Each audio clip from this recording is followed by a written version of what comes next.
Berlokasi di ruang terbuka Radio Suara Pati, Diskominfo menggelar talkshow sosialisasi gempur rokok ilegal.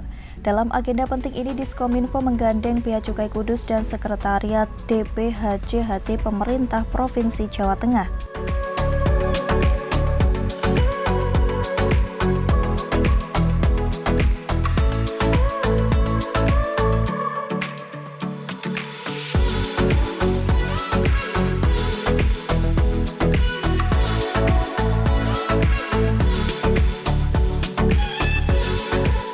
Talkshow tersebut bertujuan untuk meningkatkan kesadaran masyarakat tentang bahaya rokok ilegal dan dampak negatifnya terhadap kesehatan dan ekonomi.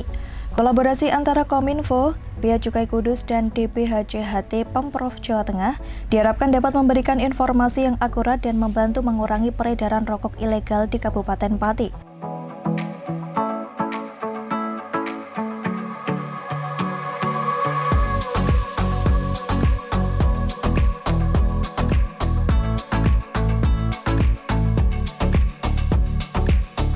Pembukaan dilakukan langsung oleh Kepala Diskominfo Pati, Ratri Wijayanto.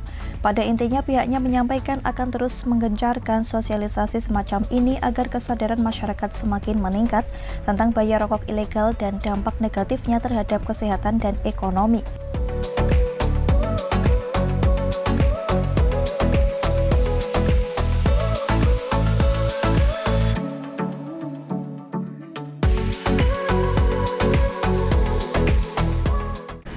Bismillahirrahmanirrahim.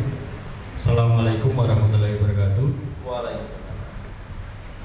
Selamat siang, salam sejahtera untuk kita semua.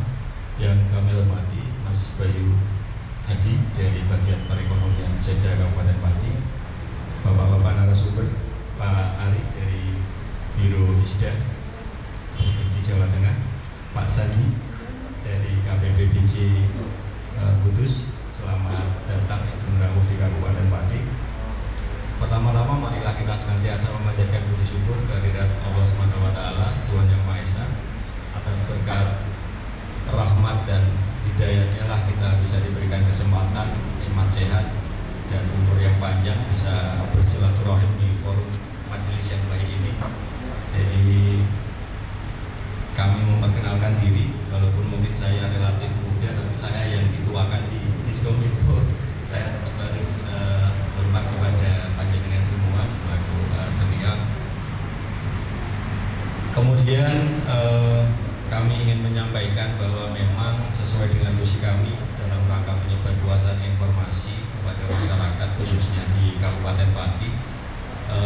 Ini adalah kesekian kalinya kami melaksanakan sosialisasi dalam rangka kegiatan gempur rokok ilegal. Jadi memang ini adalah bukti kolaborasi dan sinergitas kita semua dari aspek instansi vertikal, pemerintah provinsi maupun kami yang ada di pemerintah daerah Kabupaten Pati, termasuk stakeholder dari para pekerja seni yang ada di Pati. Jadi kami gandeng semua, termasuk mungkin kiranya dengan kenapa kita diberikan di semi outdoor. Jadi memang di tahun 2023 ini perkenalkan Radio Suara Pati itu akan menginduk ke Dinas Komunikasi dan Informatika Kabupaten Pati selaku LPPL, lembaga penyiaran publik lokal. Dalam hal ini memang kami berusaha menjangkau seluruh elemen masyarakat yang ada di Kabupaten Pati dengan seluruh daya dan kekuatan kami, baik itu penggunaan radio yang yang konvensional maupun ini kami juga siarkan secara streaming, maupun menggunakan YouTube juga. Jadi segala komposisi pendengar maupun pemirsa berusaha kami jangkau, sehingga tujuan dari kegiatan kita ini dalam rangka sosialisasi gempur rokok ilegal bisa mencapai para pemirsa dan pendengar khususnya yang ada di Kabupaten Pati.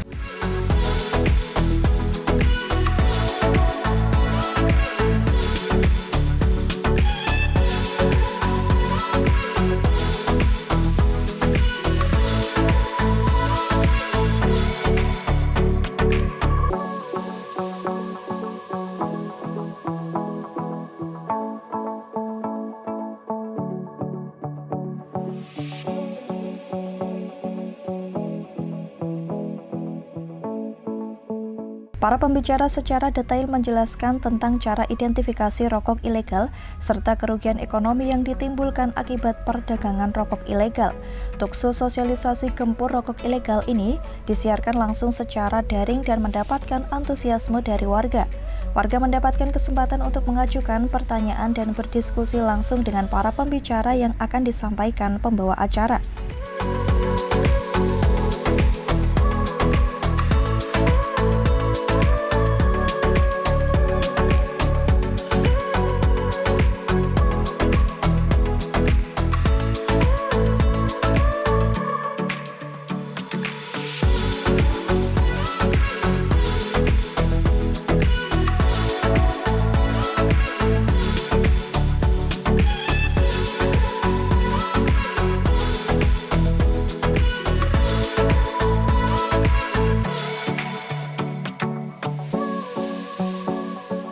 Selaku pembicara pertama, Sandi Hendratmo Sopan, Kepala Seksi Penyuluhan dan Layanan Informasi Bea Cukai Kudus menyampaikan jika rokok ilegal bisa diketahui secara mudah dengan 4 cara.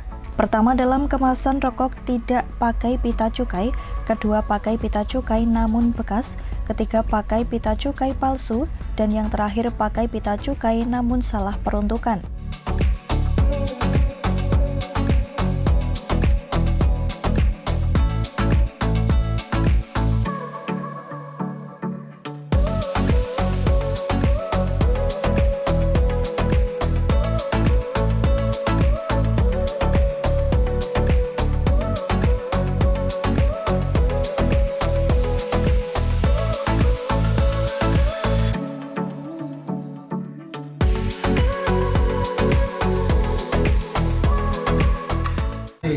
Jadi yang pertama kita ngomongin rokok aja ya, karena ada 3 jenis namanya kami sebutnya BKC, karena kena cukai.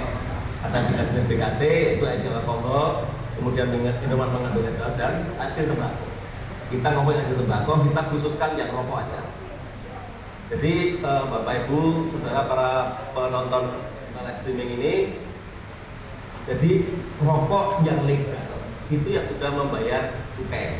Cukainya nanti berupa bukti dalam pita cukai. Pita cukai dikecilkan di bungkus rokok. Jadi kalau pita cukai sebenarnya ada 3 jenis. Ada 3 seri, bahasa kami 3 seri. Seri 1, seri 2, seri 3.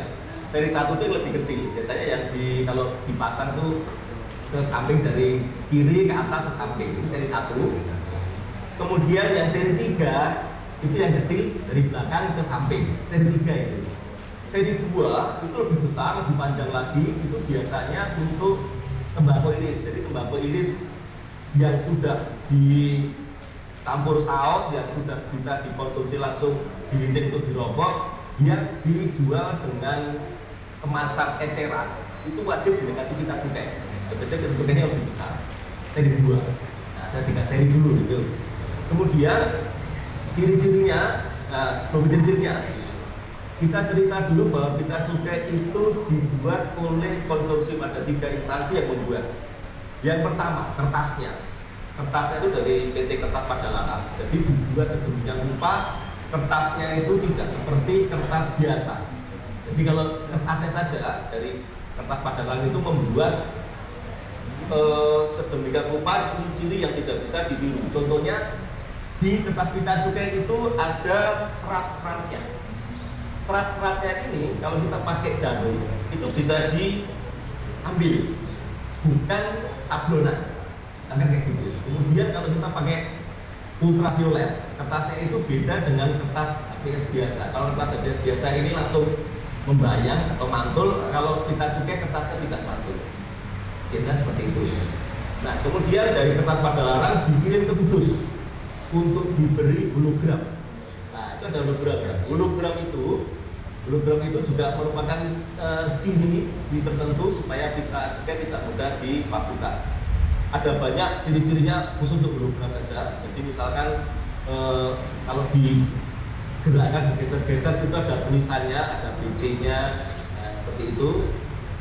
Ada banyak nanti kalau mau detail sebenarnya kalau kasat mata sebenarnya kita ada hologramnya yang warnanya bisa berubah, itu aja.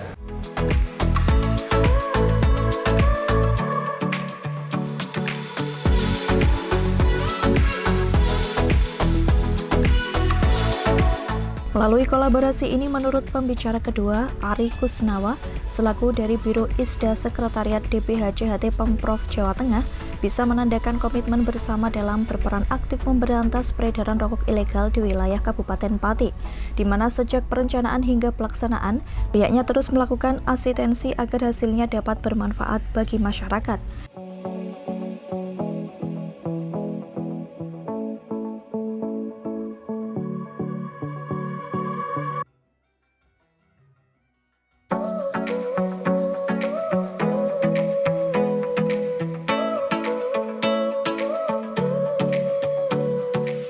Sehingga melalui momentum sosialisasi gempur rokok ilegal ini, ia berharap kolaborasi ini terus berlanjut agar masyarakat dapat lebih memahami bahaya rokok ilegal serta berperan aktif dalam memberantas peredaran rokok ilegal.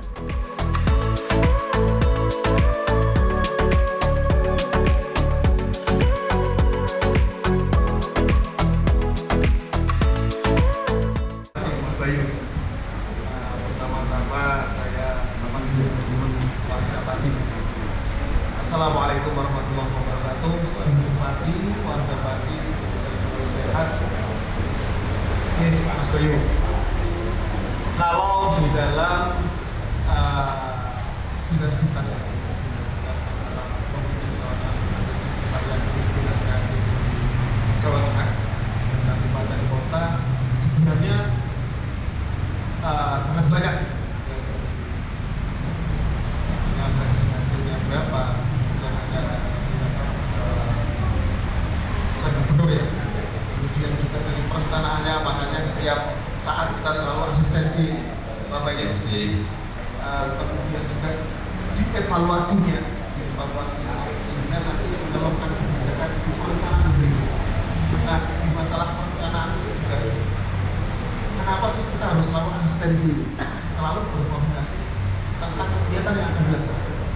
Jangan sampai yang paling utama itu nanti kegiatan-kegiatan itu tidak bisa dibiayai oleh dana BPHCHT. Jadi kegiatan itu adalah kegiatan yang memang harus bermanfaat untuk masyarakat. Syukur-syukur itu menyentuh langsung masyarakat. Nah, terkhusus untuk pemberantasan peredaran rokok ilegal, kita juga di provinsi sendiri berkoordinasi dengan Bea Cukai. 2022 kita juga sudah melaksanakan kegiatan sosialisasi aplikasi Sirolek, sistem informasi rokok ilegal, di mana nanti seluruh kabupaten kota yang sudah berbagi di sini dan paspornya bisa untuk memasukkan data informasi tentang peredaran, karena lokasinya, alamatnya, fotonya, pemiliknya, semua lengkap di situ, dan itu sudah dari Bea Cukai dan juga pemerintahan yang tahu, sehingga nanti bisa diambil langkah berikutnya seperti apa untuk kita bisa ada dua nih, bisa kuratif, bisa juga preventif. Nah, kalau yang kuratif ya biasanya kita opsan juga. Bea Cukai tentunya harus melibatkan Bea Cukai karena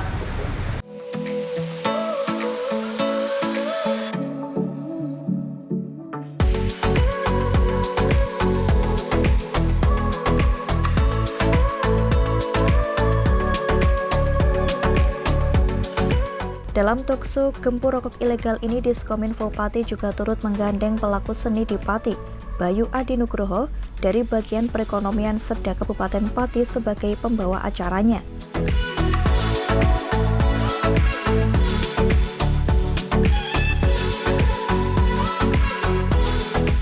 Tim Liputan Simpang 5 TV melaporkan.